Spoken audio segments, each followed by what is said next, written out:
ഏറ്റവും ഒടുവിൽ പുറത്തുവരുന്ന വാർത്ത ഇതാണ്. ഒടുവിൽ അദാനി കമ്പനി വിഴിഞ്ഞത്തിലേക്ക് MSC കമ്പനിയുടെ കടന്നുവരവ്, ആ ഓഹരി കൈമാറ്റ സൂചന സർക്കാരിനെ അറിയിച്ചു കഴിഞ്ഞു. മുഖ്യമന്ത്രിയെ അറിയിച്ചു കഴിഞ്ഞു. ഇനി തീരുമാനം സർക്കാരാണ് കൈക്കൊള്ളേണ്ടത്. ഇന്നലെ നിയമസഭയിൽ നടന്ന നടപടിക്രമങ്ങൾ നമ്മൾ അറിഞ്ഞതാണ്. ഇതിനിടയിലാണ് ഈ ഓഹരി കൈമാറ്റങ്ങൾ ചില അനൗദ്യോഗിക ചർച്ചകളിലൂടെ സർക്കാരിനെ അറിയിച്ചിരുന്നു എന്ന ചില ആക്ഷേപങ്ങൾ കൂടി ഉയരുന്നത്. യഥാർത്ഥത്തിൽ ഇത് സംബന്ധിച്ച സൂചനകൾ സർക്കാരിനുണ്ടായിരുന്നു. വിഴിഞ്ഞത്തെ നീക്കങ്ങളിൽ എന്തെങ്കിലും തരത്തിലുള്ള ദുരൂഹതകളുണ്ടോ? വിഴിഞ്ഞത്ത് കള്ളം പറയുന്നത് ആരാണ്? MSC വന്നാൽ കുത്തകവൽക്കരണം നടക്കുമോ? വിഴിഞ്ഞത്തെ വൻ നിക്ഷേപത്തിൽ നമ്മൾ ആശങ്കപ്പെടണോ? ഇതാണ് നമ്മൾ വിശദമായി പരിശോധിക്കുന്നത്. ആദ്യം വിഴിഞ്ഞത്ത് ഇപ്പോൾ എന്താണ് സംഭവിച്ചത്? അദാനി കമ്പനിയും MSCയും തമ്മിൽ ഓഹരി കൈമാറ്റ കരാറുണ്ടായോ? ഇക്കാര്യമാണ് നമ്മൾ വിശദമായി പരിശോധിക്കുന്നത്. ഡാൻ കുര്യനുണ്ട് എനിക്കൊപ്പം. ഡാൻ, അദാനി കമ്പനി സർക്കാരുമായി ഒരു തരത്തിലുള്ള ആശയവിനിമയം നടത്തിയിട്ടില്ല എന്നതാണ് ഇന്നലെ മുഖ്യമന്ത്രി നിയമസഭയിൽ പറഞ്ഞത്. ഒരു പൊതുസമൂഹം എന്ന രീതിയിൽ നമുക്കത് വിശ്വാസത്തിലെടുക്കാം. യഥാർത്ഥത്തിൽ എന്താണ് ഇതുവരെ വിഴിഞ്ഞത്ത് നടന്ന നീക്കം? MSCയും അദാനിയും തമ്മിൽ ഒരു കരാറിലേക്ക് പോയിട്ട് കഴിഞ്ഞിട്ടുണ്ട്. അതായത് പൊതു സ്വകാര്യ പങ്കാളിത്തത്തോടെ PPP മോഡലിലാണ് വിഴിഞ്ഞത്ത് തുറമുഖത്തിന് നിർമ്മാണത്തിന് തുടക്കം കുറിച്ചത്. അതിൻ്റെ ഓഹരി കൈമാറ്റവുമായി ബന്ധപ്പെട്ട വ്യവസ്ഥകളൊക്കെ നമുക്കറിയാം. അതിൻ്റെ ആദ്യഘട്ട നിർമ്മാണത്തിൽ ഏതാണ്ട് 7,525 കോടി രൂപ മുതൽ മുടക്കിലാണ് വിഴിഞ്ഞം രാജ്യാന്തര തുറമുഖത്തിൻ്റെ നിർമ്മാണം പൂർത്തിയായിരിക്കുന്നത്. അതിൽ ആ വലിയൊരു തുകയുടെ ഒരു വലിയ ഗണ്യഭാഗവും അദാനി പോർട്ട് തന്നെയാണ് വഹിച്ചിരിക്കുന്നത്.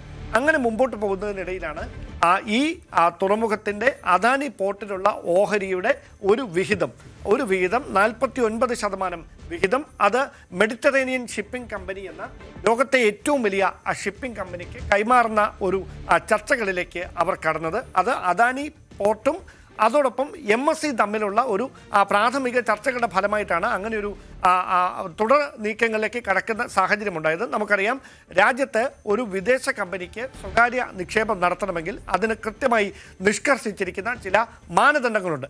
ആ മാനദണ്ഡങ്ങളുടെ ആദ്യ പടി എന്നത് ഇങ്ങനെയൊരു കരാറിലേക്ക് ഒരു വിദേശത്തുള്ള കമ്പനിയുമായി രാജ്യത്തുള്ള ഒരു കമ്പനി ഏർപ്പെടുമ്പോൾ അതിൻ്റെ പ്രാഥമിക നടപടി എന്നവണ്ണം securities exchange board of India അഥവാ സെബിയെ ഈ കാര്യം അറിയിക്കണം.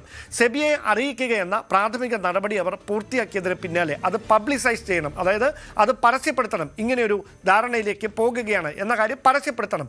ആ പരസ്യപ്പെടുത്തുന്ന നടപടി മാത്രമാണ് ഇന്നലെ രാവിലെ വരെ പൂർത്തിയായിരുന്നത്.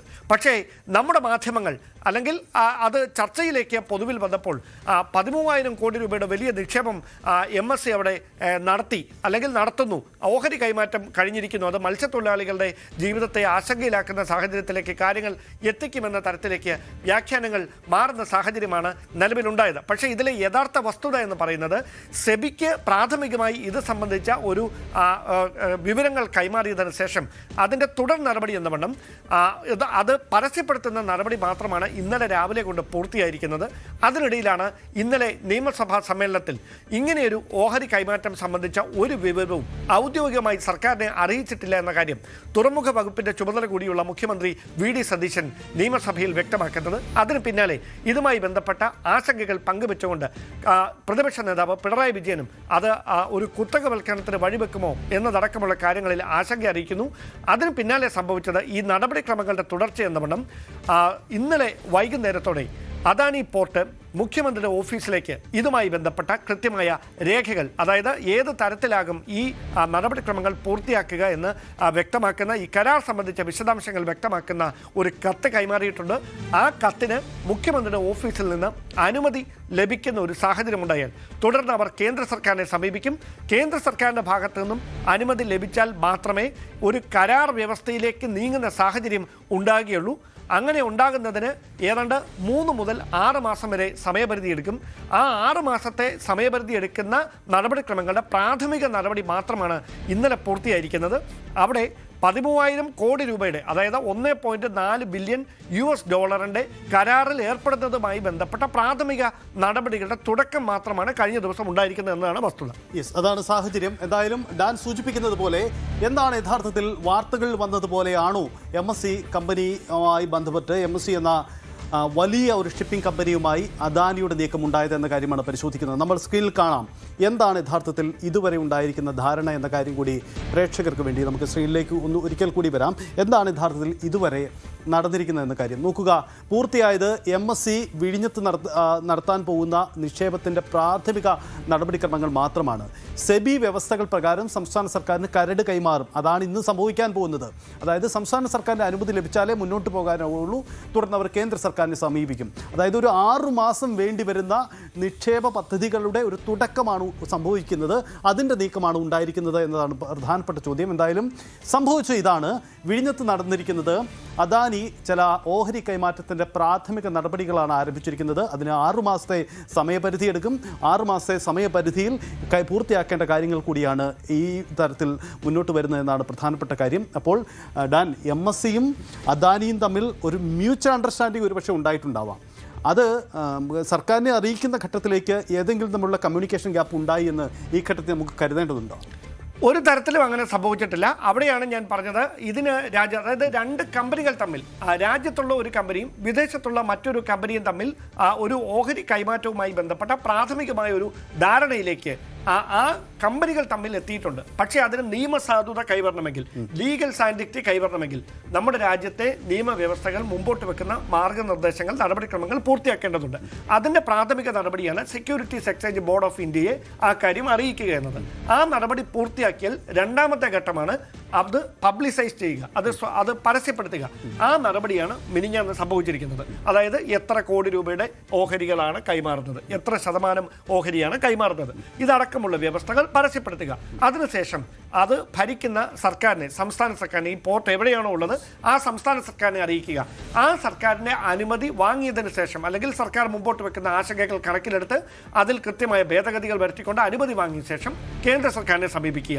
ഇങ്ങനെയുള്ള ഒരു കണ്ടിന്യൂസ് ഓൺഗോയിങ് പ്രോസസ്സിന്റെ തുടക്കം മാത്രമാണ് ഇപ്പോൾ പൂർത്തിയായിരിക്കുന്നത്. യെസ്, അതാണ് സാഹചര്യം. ഇതൊന്നും സർക്കാരിനെ അറിയിച്ചിട്ടില്ലെന്ന് മുഖ്യമന്ത്രി വിശദീകരിച്ചു കഴിഞ്ഞു. പക്ഷേ പ്രതിപക്ഷം അതല്ല, മറ്റു ചില കാര്യങ്ങൾ കൂടി എന്നെ ആരോപിക്കുന്നുണ്ട്. നമുക്കത് വിശദമായി പരിശോധിക്കാം. ഇനി നമ്മൾ പോകുന്നത് ഡാൻ, MSc വന്നാൽ യഥാർത്ഥത്തിൽ എന്താണ് സംഭവിക്കുക? വിഴിഞ്ഞത്തെ വമ്പൻ നിക്ഷേപം വരുന്നത് എന്ത് തരത്തിലുള്ള നേട്ടമുണ്ടാക്കും എന്ന കാര്യം കൂടിയാണ് നമ്മൾ പരിശോധിക്കുന്നത്. എപ്പോഴും നിക്ഷേപ സാധ്യതകളെ നമ്മൾ മുന്നിൽ കാണണം. പക്ഷേ ഒരു സ്വകാര്യ കമ്പനി, ഒരു വമ്പൻ സ്വകാര്യ കമ്പനി കേരളത്തിൻ്റെ ഒരു തീരത്ത് വന്ന് നിക്ഷേപം നടത്തുമ്പോൾ അത് കേരളത്തിൻ്റെ പൊതുസമൂഹത്തിന് എന്തെങ്കിലും ഗുണം കിട്ടുന്നുണ്ടോ എന്നതാണ് പ്രസക്തമായ ഒരു ചോദ്യം.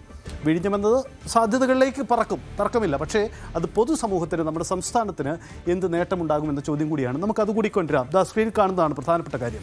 MSc വന്നാൽ എന്ത് നേട്ടം? ആ ചോദ്യത്തിൻ്റെ ഉത്തരം കൂടിയാണ് നമ്മളിപ്പോൾ കണ്ടെത്താൻ പോകുന്നത്. യഥാർത്ഥത്തിൽ MSc വന്നാൽ നേട്ടമുണ്ടാവാൻ പോകുന്നത് പലതരത്തിലാണ്. കാരണം MSc വരുന്നത് കൊണ്ട് വമ്പൻ നിക്ഷേപ പദ്ധതികൾ സംസ്ഥാനത്തേക്ക് കടന്നു വരും. അതാണ് ആ സാധ്യതകൾ. ഡാൻ, ഈ ഒന്ന് നമ്മുടെ ലോജിസ്റ്റിക് സംവിധാനങ്ങളുടെ ഒരു ഹബ്ബായി കേരളം വിഴിഞ്ഞം മാറുന്നു. അത് ദക്ഷിണേഷ്യയിലെ തന്നെ ഏറ്റവും പ്രധാനപ്പെട്ട കേന്ദ്രമാകുന്നു. ഒപ്പം ഈ ലോജിസ്റ്റിക് പാർക്കുകളടക്കം, കോൾഡ് സ്റ്റോറേജ് സംവിധാനങ്ങളടക്കം, ഇതൊക്കെ യഥാർത്ഥത്തിൽ വിഴിഞ്ഞം പദ്ധതി വിഭാവനം ചെയ്തപ്പോൾ തന്നെ ഉണ്ടായ ചില സാധ്യതകളാണ്, ചർച്ച ചെയ്യപ്പെട്ട കാര്യമാണ്. പക്ഷേ അതിനപ്പുറം MSc വന്നാൽ യഥാർത്ഥത്തിൽ എന്ത് നേട്ടമാണ്? അങ്ങനെ ഒരു ചോദ്യത്തിൻ്റെ ഉത്തരത്തിലേക്ക് വരുമ്പോൾ എന്താണ് MSc എന്ന കാര്യത്തിൽ ഒരുപക്ഷെ ആളുകൾക്ക് വ്യക്തമായൊരു ധാരണ ഉണ്ടല്ല. ലോകത്തിലെ ഏറ്റവും വലിയ ഷിപ്പിംഗ് കമ്പനിയാണ് MSc. അത് എല്ലാവർക്കും അറിയാവുന്ന കാര്യമാണ്. ഈ MScയുടെ പ്രത്യേകത എന്ന് പറയുന്നത്, ഇത് മെഡിറ്ററേനിയൻ ഷിപ്പിംഗ് കമ്പനി എന്നാണ് ഈ MScയുടെ പൂർണ്ണരൂപം. അത് 5 ഭൂഖണ്ഡങ്ങളിലായി 100-ലധികം കണ്ടെയ്നർ ട്രാൻസ്ഷിപ്മെൻറ്റ് ടെർമിനലുകൾ ഉള്ള ലോകത്തെ ഏറ്റവും വലിയ ഷിപ്പിംഗ് കമ്പനിയാണ്. അതാണ് MScയുടെ കരുത്തും. അതുതന്നെയാണ് MSc വിഴിഞ്ഞത്ത് വന്നാൽ ഉണ്ടാകാൻ പോകുന്ന അനന്തമായ സാധ്യതകളുടെ അടിസ്ഥാനവും. ഈ 5 ഭൂഖണ്ഡങ്ങളിൽ സാന്നിധ്യമുള്ള ഒരു ഷിപ്പിംഗ് കമ്പനിയാണ് ഈ MSc എന്നത് തന്നെയാണ്. അവിടെ നിലവിലെ കണക്കുകൾ അനുസരിച്ച് ഏതാണ്ട് 137.9 കോടി ഡോളറിൻ്റെ ഒരു കരാറാണ്. അതായത് ഈ കേരളത്തിൻ്റെ ചരിത്രത്തിലെ ഏറ്റവും വലിയ വിദേശ സ്വകാര്യ നിക്ഷേപമാണ് വരാൻ പോകുന്നത്. കരാർ യാഥാർത്ഥ്യമായാൽ വരാൻ പോകുന്നത്. അതിലൂടെ നമുക്കറിയാം, നമ്മുടെ അയൽ രാജ്യങ്ങളായ കൊളംബോ, ദുബായ്, സിംഗപ്പൂർ തുടങ്ങിയ മറ്റ് രാജ്യങ്ങളിലെ കണ്ടെയ്നർ ടെർമിനലുകളോട് കിടപിടിക്കാൻ കഴിയുന്ന തരത്തിലേക്ക് വിഴിഞ്ഞം രാജ്യാന്തര തുറമുഖം മാറും. ഒന്ന്. രണ്ടാമത്തെ കാര്യം, ഈ വിഴിഞ്ഞം രാജ്യാന്തര തുറമുഖത്തിൻ്റെ ഏറ്റവും വലിയ പ്രത്യേകത, രാജ്യാന്തര കപ്പൽശാലയിൽ നിന്ന് 10 നോട്ടിക്കൽ മൈൽ മാത്രമാണ് വിഴിഞ്ഞം തുറമുഖത്തേക്കുള്ള ദൂരം. ഒന്ന്. രണ്ടാമത്തെ കാര്യം, ഈ വിഴിഞ്ഞം തുറമുഖത്തിൻ്റെ സ്വാഭാവിക ആഴം 18 മുതൽ 20 മീറ്റർ വരെയാണ്.